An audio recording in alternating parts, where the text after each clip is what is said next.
intercultural communication is actually happening even with the people who speak the same language, even with the people who are born in the same country. It's actually a question of perspective. And I very much like to use this metaphor of lenses.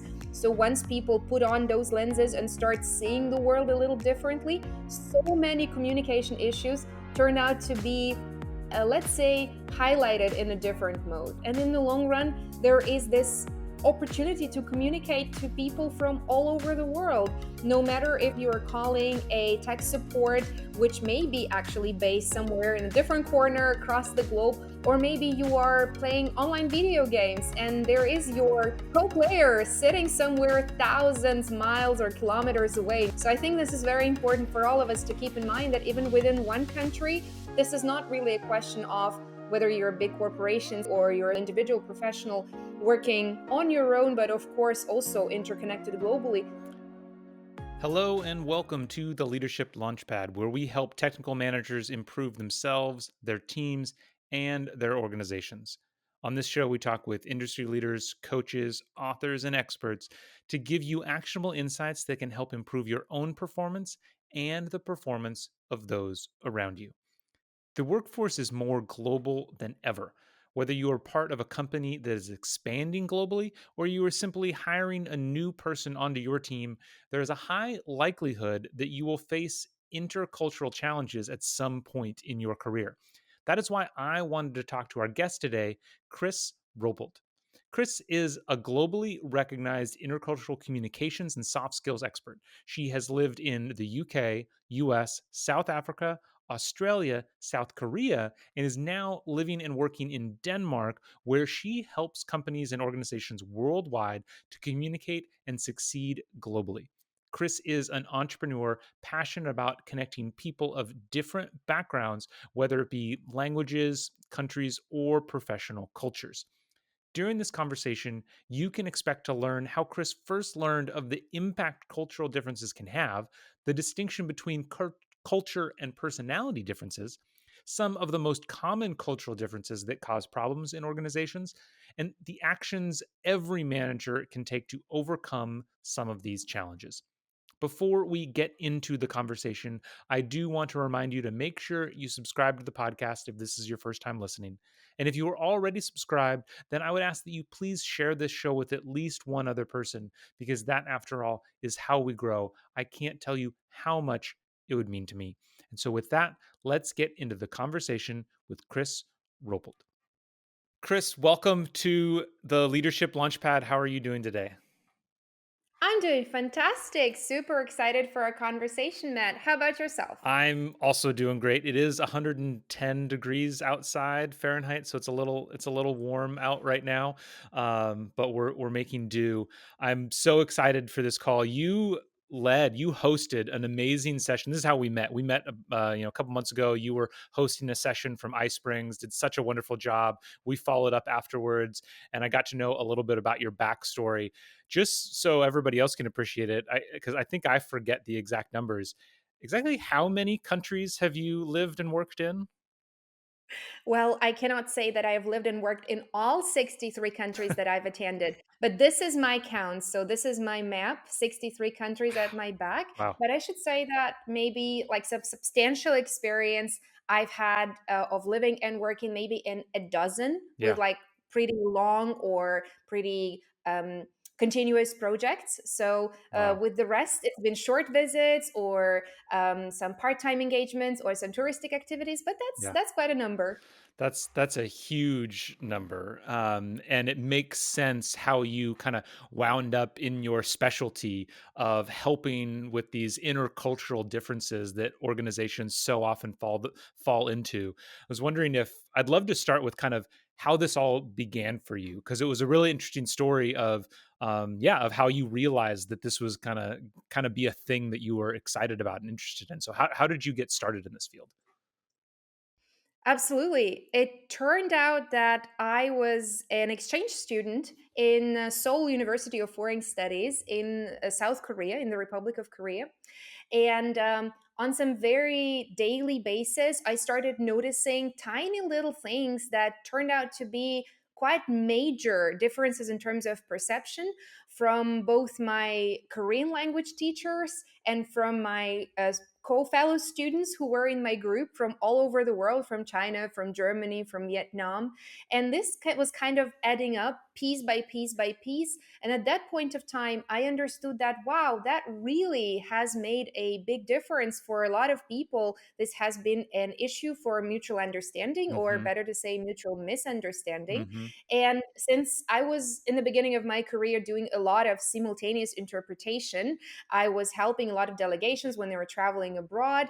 I also started understanding that despite the quality of interpretation, sometimes there are other things in the air. As a Japanese proverb says, you need to read the air. There are certain things in Interesting. the air, the way how you structure your dialogue, the way how you greet people, the way how you do nonverbal communication, the way how you follow up or don't follow up, Yeah. the way you place pauses or maybe remain silent, the way you hint over things or read between the lines. This all matters. And of course, the understanding doesn't always happen or come from the same language that we speak. So there is something bigger than that I started understanding. And then my exploration began. I should say that maybe at the age of 21, I already understood that I really want to be doing this exact thing, intercultural communication. Yeah, that's awesome, and it's such an important topic for really everybody because I think I'm a lot of times, at least the way we first talked about this, and the way I've thought about this before, has primarily been for really large organizations. Like you read about, Netflix's book No Rules Rules has a whole section about them going global. The last company that I worked for was a company that was scaling globally, and so there was lots of these discussions that were happening. But I think today, especially more than probably at any time in history, it's something that every single manager in an organization can face, because even if you are in a company that's just a couple dozen people, you may be sourcing talent from all over the globe. And so all of a sudden you have somebody on your team and you think you're both speaking the same language, but just because it's the same language doesn't mean the same meaning is being conveyed. What are I mean, to stick with kind of some of those early things that you noticed, are there any stories or things that happened that kind of stick in your brain of miscommunications that you remember from early on? Yeah, absolutely. But before we dive into those stories, let me just make a quick follow up on what you've just said, because I think this is a very important point for us to start with and for our listeners to also maybe relate to that. Yeah.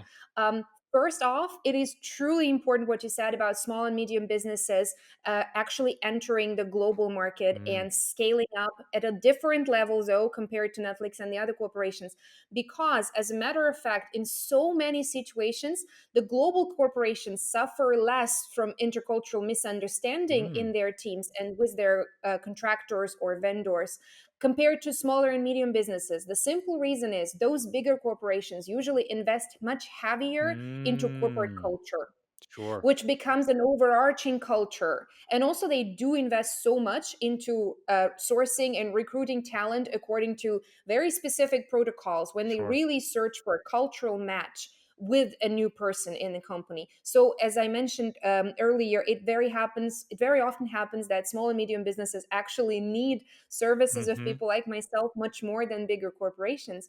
And then there is another little disclaimer that I wanted to make about even the individuals, even the experts, professionals, freelancers these days Yeah, facing intercultural communication simply because there is this availability of the global market. There is this migration flow happening all over the world. And in the long run, there is this opportunity to communicate to people from all over the world, yeah, no matter if you're calling a tech support, which may be yeah, actually based somewhere in a different corner across the globe, or maybe you are playing online video games yeah, and there is your, I don't know what you call that, co-player, yeah, oh, yeah. yeah, co-player sitting somewhere thousands miles or kilometers Yeah, away, no matter what measurement system you're using. So I think this is very important for all of us to keep in mind, that even within one country, this is not really a question of whether you're a big corporation scaling globally or you're a small professional, individual professional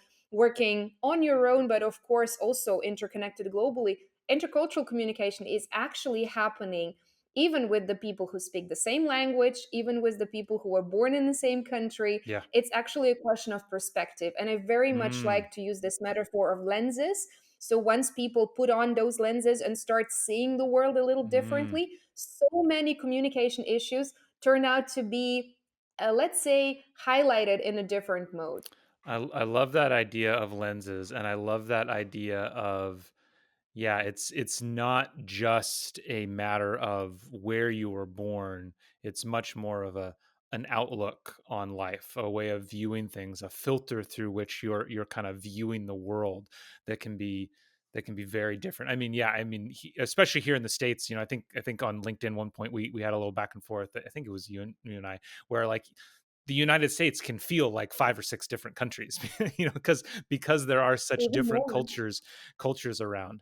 That I think that makes a ton of sense, and so it makes sense of needing to put on those glasses, to put on those different lenses, to see those different things and kind of build that empathy. So yeah, so then let's get into some examples of ways that you've seen, and we could do very low end of low stakes situations that you saw while you were still a student, all the way to, I'd love to hear of true examples of like how this can impact organizations, because I'm sure you have a couple of those. Absolutely, absolutely. Let me begin with one of the stories that ended well, and there was not really a big consequence to that. But that's my personal story. One of the situations that I faced when I worked in the US, in California. And I think this is going to be very relatable to many of our listeners. And for the first part of the story, it may not even be clear for them why is that actually something intercultural, Yeah, because yeah, it's like a fish in the water. Until you're yes, taken out of the water, you don't really feel how warm or cold, salty or fresh the water is. yes. Same story here. So let me give you a description of that. Back in the days, I was working for an educational organization, and in that organization, I was mostly supporting one of the professors who needed to organize a trip for their team, and I was in charge of booking an airplane ticket for the team Okay. members.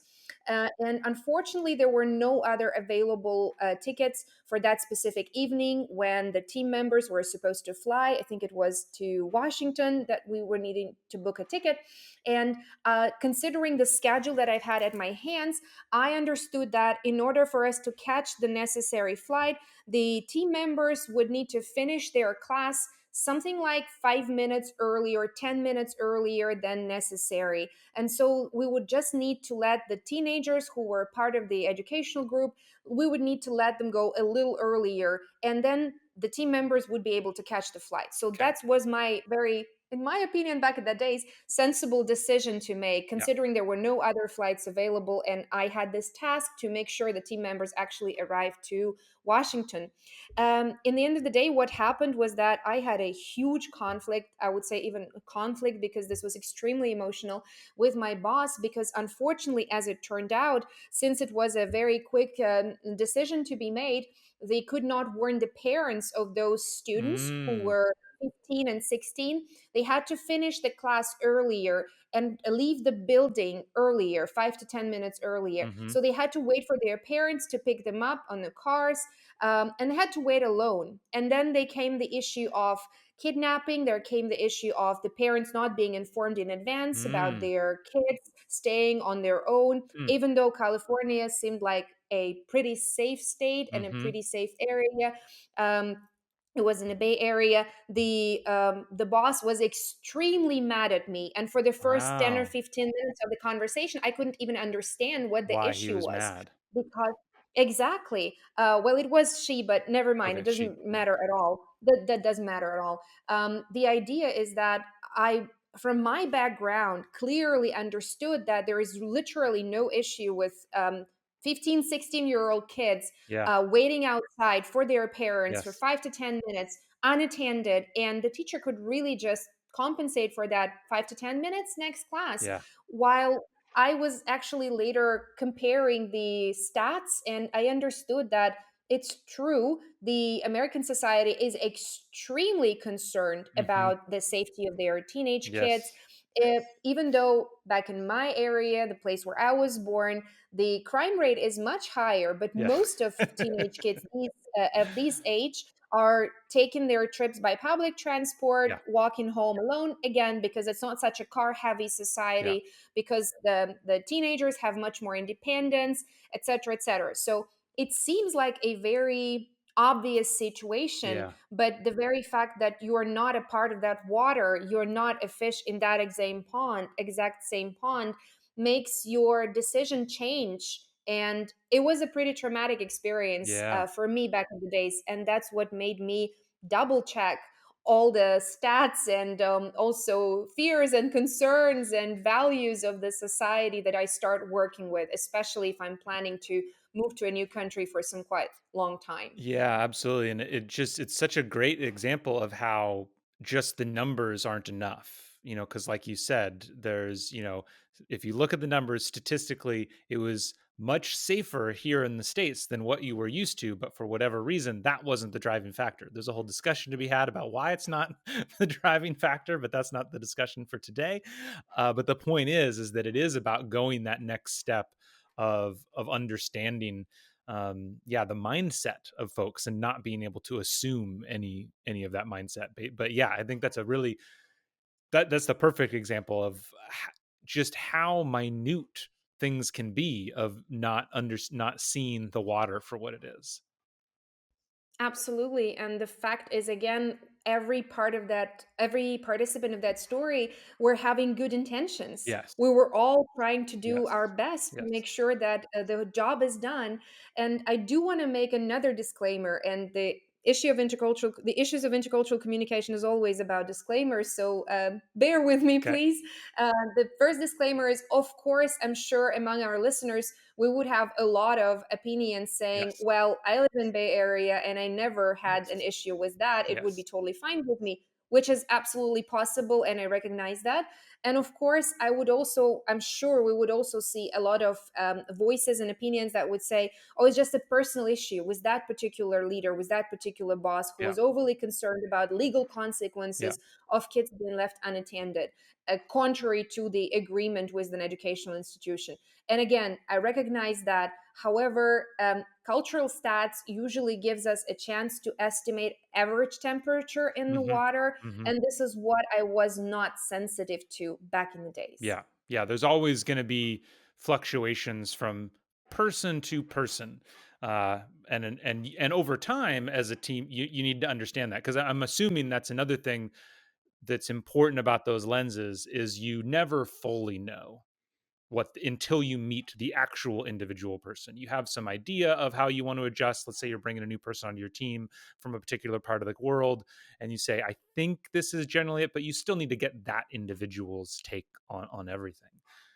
Absolutely. And what is more, I think it is very important for all of us to understand that no matter how hard we try, no matter how many books we read in advance, no matter how many stats and resources we check, and how much practice we gain, there are still gonna be situations when we all fail Yeah. interculturally. And that's okay as long as you have good Yeah. intentions, and as long as if you're able to talk about them, as long as you're able to adapt and change, again, not giving up on your identity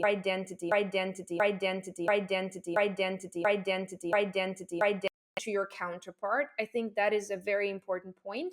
And another important thing is, I've just completed a fantastic course for professional intercultural communicators in Germany with a professor from the Netherlands, whose book is titled Cultures Don't Meet, People Do.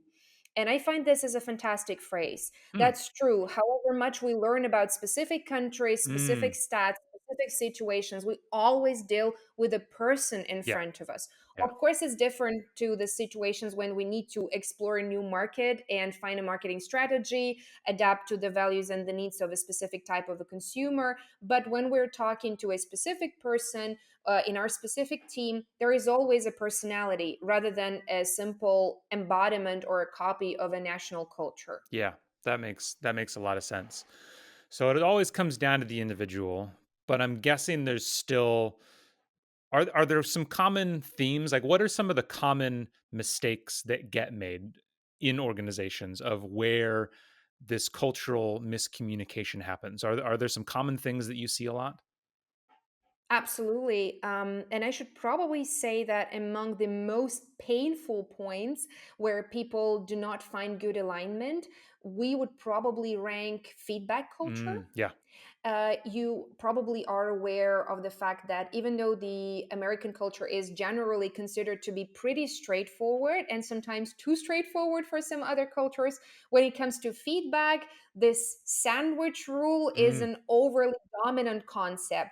And we do recognize that compared to some cultures, the US culture is actually pretty soft when it comes to providing yes. feedback. Yes. Whilst if we take the Netherlands, for example, or Israel, we would see a pretty blunt and direct manner of providing communication. And what is more interesting to me, there is another aspect to that feedback provision.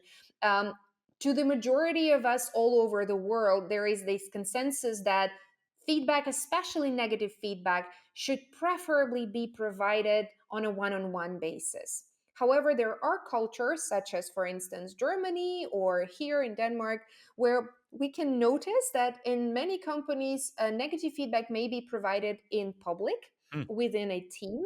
And it's totally okay mm, because this is considered to be the learning background for the whole team. yeah. It is not taken personally if it's provided correctly and respectfully, but at the same time, there is no concept of losing face like we have it in Japan, China, or Korea. Hmm. So this would be taken relatively easily, I should say, compared Interesting. to what we are used to in the US. And again, those points are very, very relative. Yeah. To you specifically, Matt, some feedback might sound pretty okay and neutral and gentle, but for your counterpart in India, that would be the end of life. That would be something that they find extremely humiliating, even Yes. if you say that on a one on one session. Yeah, I mean, and that's something that I think that's one of the primary points that came out of the Netflix's book too, in talking about going overseas and how I think the story that was told was of a manager trying to get feedback, not even give feedback, but get feedback. And I forget, I think she was in Japan. I think that's where the story was coming from, and saying how, to your point, like it was next to impossible to get them to give her upward critical feedback, that it was just so the antithesis of the culture, that it was months and months of working with an individual on her team before she felt comfortable giving critical upward feedback. When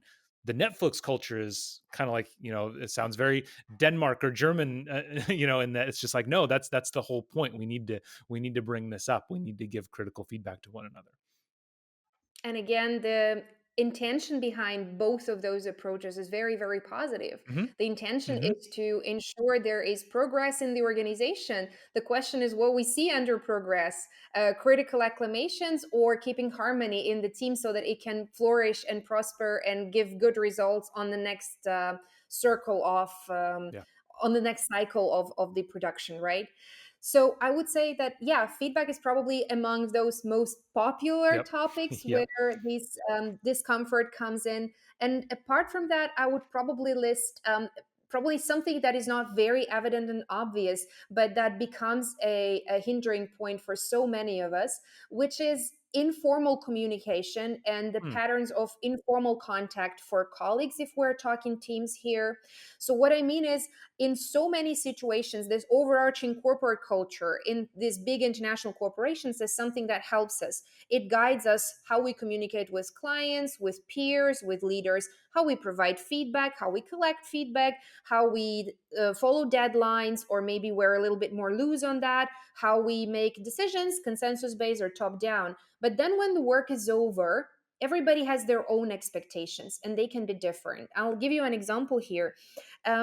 Here in Denmark, I had a client who came from Eastern Europe, and he very shortly after he joined a big international but a Danish company here, he had a birthday and came home with a tiny little certificate for something like, correct me if I'm wrong, for something like $20 or Okay. something Yeah. to a local mall. And he was so disappointed and so sad, um, really complaining to me later, saying that back in my motherland, if somebody has a birthday and the team is positive about this person, is kind of is Interesting. feeling something nice Yeah. towards this person, they would actually collect some good amount of money and give Got them it. a gift, Yeah. or maybe even welcome them to a restaurant or something Mm. like that. The person in turn would offer something sweet or even pay drinks or pay the meal. Well, there will be some reciprocity in this thing. There will be some mutual exchange of, let's call that, gifts or Yeah. donations, right? Whilst here in Danish culture, it is very much, well, individual centered and work centered. So you have family to celebrate your birthday with, right? Not your team Yeah. members. And this was such a shock to them. Like, do Hmm. they not like me? Interesting. What is that? A hint towards me not being positively seen? Am I not welcomed in this team? What does that mean? So I tried to calm them down, explain that it doesn't mean anything, especially considering that you've just joined the team. They didn't have a chance to get to know you better, because the cycle of making buddies here in Scandinavia is much longer compared to so many parts across the world. Hmm. People are much more reluctant to creating connections and bonds. So this is just a perfect example of when you are in the team and everything works fine, you don't really recognize those differences. But once you step out of this work Yeah. zone, suddenly you understand that, wow, here is something I didn't expect. Why don't people want to go to have a coffee or go to a bar with me? Why do they not welcome me to their home? While back in my country, I always visited my colleagues' places. Yeah. I was actually friends with my colleagues. What's wrong with that? So I just recently had an Egyptian client who came to one of the post Soviet countries. And he clearly mentioned to me that one of the goals and objectives of our intercultural work would be to help him become friends with his team, which Mm. is a pretty ridiculous concept for so many countries across Yeah. the world. Why would Yeah. you want to be friends with There's your there's a team, right? separation. It's like work life, personal life. Yeah. Exactly, exactly. So again, this boundary, I think it is very important. So you should never underestimate how you feel a little bit beyond your workspace. Yeah, and so I just love kind of wrapping all that together of you never know what it's going to be. It's those little daily interactions of yeah, do you get birthday gifts? Do you go out for drinks? Do you invite people over to your house? All that stuff, that informal stuff makes so much sense. So let's there I'm sure there's lots of things that an organization can do or needs to do to get prepared or to do this properly. But kind of as you said, a lot of times the larger the organization, the more they invest in this, the more they prepare. So if we're talking from an individual manager's perspective, right? So I'm a manager. I'm either, I'm about to get somebody on my team from another part of the country or another part of the world or just a different culture. Or maybe, I don't know, maybe this is good. There's probably good practices anytime you get somebody new to your organization. What are some things that a manager can do to make sure they don't fall into any of these intercultural traps? I think that's a great question and a very practical one. I love it, Matt.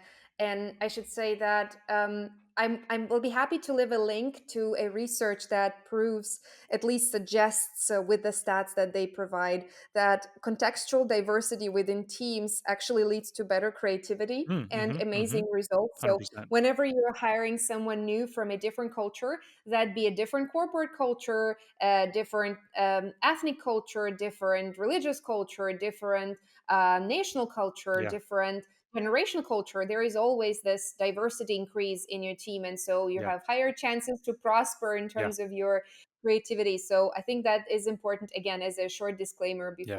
before I give you some tips. I think the first thing that a manager would probably benefit from is to appreciate their own boldness and courage to take on board somebody different from who they are I or like from it. their own team. I like So it. to appreciate the fact that, wow, I've actually done a good job. That's probably not going to be easy, but kudos to me. That's great that we've made this decision to onboard someone who is a little different. I do want to, if I could jump in there, because I do think this is such an important point. Because, yeah, as you say, like the statistics really do bear this out. And it'd be great if you could provide the link to that research, because, yes, it makes sense why people would want their lives to be easier. And so always like that just make you want people who, are going to agree with your ideas, who are going to hold the same norms. So like it's it makes sense that people would just instinctually kind of like hire people who generally have a similar background to them in, and as you said, you can slice that in a thousand different ways. Um and their life will probably be easier, but the outcomes won't be better. And so I think that's the key thing of why this is so important and why managers should take this on, is because yes, it is a more difficult proposition. It is more work that you're going to have to get through, but the end result is going to be better for your team and for your organization. And so recognizing that that is a thing that you are embarking on and celebrating it, I think is an important point to make. Yeah. To be fair, though, for routine tasks and for the teams Sure. that perform routine operations, that's actually Yeah. counterproductive because you do need this time to create to co-create new norms and new routines in your team if you are introducing someone very Yes. diverse. Yeah. But for the teams that are engaged in creative activity, creating something new, innovating, this is so crucial. So, yeah, answering this question, first of all, appreciating that and celebrating that. Second is, I think it is extremely, extremely important to not fall into one of the two polarities. One polarity being, oh my God, this is a different culture. You name it, Japanese, Indian, Americans, Canadians, Croatians, do it all differently, Mm. and you're literally starting to freeze at the point of, oh my God, where things can go wrong. I can tell you anywhere. They can go wrong anywhere, and this is something that's pretty paralyzing for many people. Yeah. Being scared of making something wrong, being scared of not thinking of something, being scared of not researching enough in advance before onboarding a new person. So this is quite a non-productive polarity. Another non-productive polarity is the reductionism, is saying, oh, we're Mm. all people. Oh, come on, don't they want to achieve good results? Don't they want to be a good teammate? Don't they want to contribute to our team?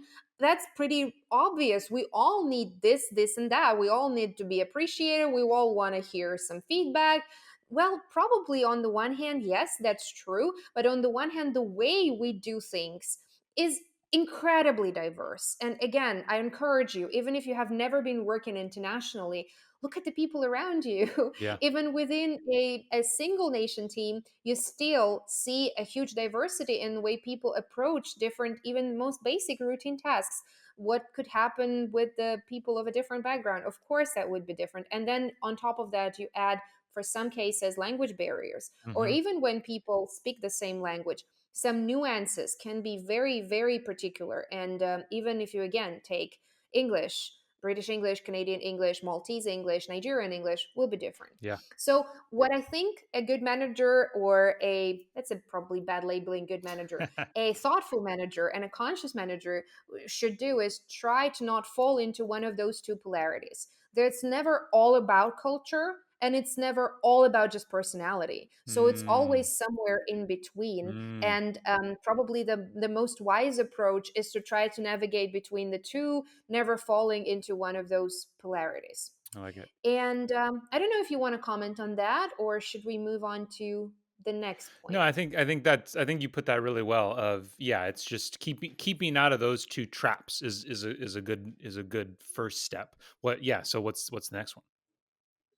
Oh, well, I've got a whole big Okay. checklist for Great. you, but we'll limit ourselves to just one more point, Okay. and then we'll see if maybe you want to follow up on that. Okay. I think the great idea is to kind of just sit down together, and before you observe some tension, or before, hopefully there won't be tension, but if there is, before you observe some tension or before you observe some challenges and difficulties, it is a great opportunity for you to practice some conscious team building and some conscious team Yeah. shaping. Yeah. So I should say, just have a sit or maybe stand up and do some activities together. Those are multiple different opportunities. You should not necessarily hire an intercultural trainer like myself.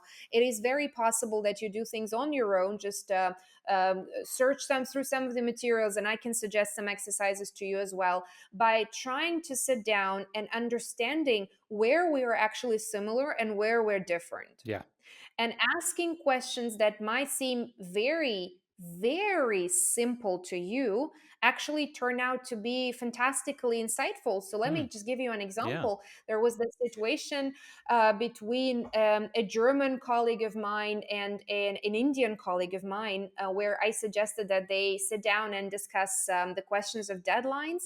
And of course, it seems like a very um, stereotypical conversation, Hmm. but I was just trying to pull a good illustrative example to you. So when you ask someone, when should a report be submitted if the deadline is 3 p.m., usually you might hear, again, in your corporate culture, it might be by 3 p.m. Hmm. But as it turns out, for a German person, it was strictly before 3 p.m., so maybe 2:55 or 2:50. Okay. But for an Indian person, in that specific case that I'm describing, the answer was by the end of the day, Yeah. because 3 p.m. is already closer to the Close end of the enough. business day. So, Yeah. yeah, most likely nobody is going to read this report or message by next Yeah. morning. So, I usually have all the time until 6, 5, 7, no matter when the company finishes its work or this specific department does it. So, it seems like a very, very self evident thing, Hmm. but in itself it turns out to be revealing a lot of interesting insights. And I think in this place it's the absolute right of a manager to both consider the reasons why each of the participants, each of the team members considers this or that position to be right, but also to suggest establishing a norm and Yes. explaining why in this particular team or in this particular organization this specific approach is what we value and this is what thing we expect. So I really don't I really hope that none of the team members or managers who listen to us would automatically assume that, oh, well, we should all just try to adapt to each other and maybe find a consensus so that the new deadline would be like 4:30 or something like that. Well, no, if your organization has specific Yeah. requests about specific procedures, routines, and rituals, that's totally okay to at least suggest them and see where the frustration or disagreement may come from. Yeah. You know, this fantastic exercise of asking five whys may Yeah. get a lot for you at Yeah. this point of time. Yeah. Yeah, I think it's so important to establish those norms, whether it's for an entire company or for an individual team. And then, yeah, I can't agree with you more about the importance for managers of just kind of getting to know one another and talking about some of these differences. That's why one of the first things that we teach. So, whenever we teach leadership, we talk about these three pillars of building trust, giving feedback, and setting goals. And when it comes to building trust, it is just as simple as connect as people instead of coworkers and just ask, what did you do this weekend? What kind of books do you like to read? Just, you can start super simply, and then kind of as that trust builds, you can build the more complex topics. But I thought that was such a great example of what does a deadline mean. I mean, talk about uh an example of not seeing the water you're swimming in, because that is a question that people are never going to think to ask. But you're right, I've even in companies that I've worked at, in the military, the term is always early is on time and on time is late, right? Like that's like the way they talk about it. So depending on your background, yeah, it's going to completely change what where people are gonna land on what they think is the appropriate way to behave. Well, because I want to be respectful of your time. This has been a fantastic conversation so far. We're definitely, it sounds like we got a couple resources we're going to link to down below. Where should people find you if people want to connect with you? What's the best way to connect with you?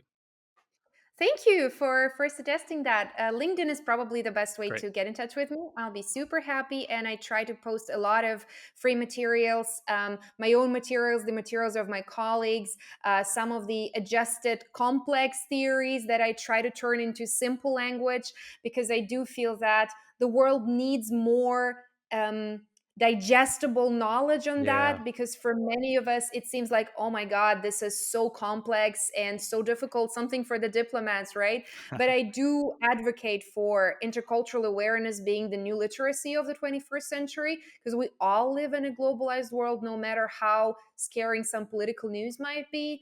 It's the process that has been kickstarted, and it's really hard to revert it back. And I personally am very happy that we are learning more and more about each other, Yeah. because there is an opportunity to improve. And there is rarely something very right or very wrong about parents, how different people live. It's just, again, a question of the context of the waters they were raised in, and or maybe where they spent a lot of their time in life. And this is, again, the question of perspective taking, seeing the world through different person's lenses, or maybe creating your own new lenses. So yeah, LinkedIn is the place for my materials. Also, there is a website where you can research a little bit more about my cases and my work. And yeah, of course, always there for you if you want to get in touch with me. There is a Calendly link. You can book a tiny little call, and yeah, just check out if maybe I can be of help for you.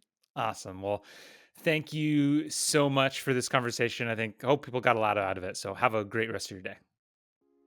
Thank you, Matt, and thank you very much for listening to our podcast. I'm looking forward to helping you and wish you the most intercultural day possible.